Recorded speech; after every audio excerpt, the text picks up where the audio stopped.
Leader, today in Clonbrassil Street in Dundalk, I attended a wonderful event which was the opening of Creative Sparks Downtown Hub.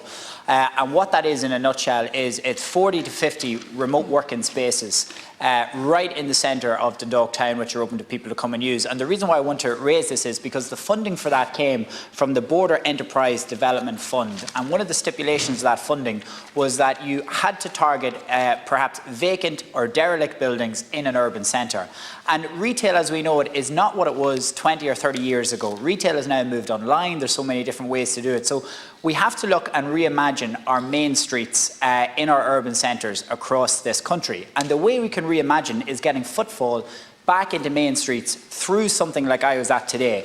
You now are going to have 40 to 50 people a day come to the main street in Dundalk where they're going to buy their lunch, their breakfast, their meat on the way home. It's getting footfall back in on streets that retail, because of the way retail has moved along to an online purpose, may no longer be able to do.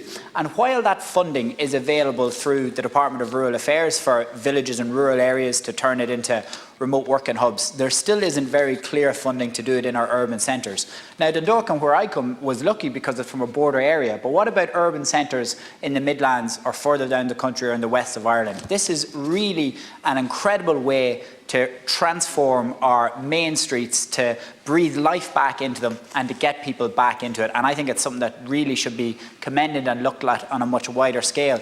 And I want to pay a particular tribute to Sarah Daly and Ciara Breen in Dundalk, who have put so much effort into getting this up and over the line. It's directly across from my constituency office, so I've had the joy of spending the last 2 years watching it come to fruition, open today and have people in there tomorrow. I think it is the real key to revitalising our main streets and urban centres right across this country.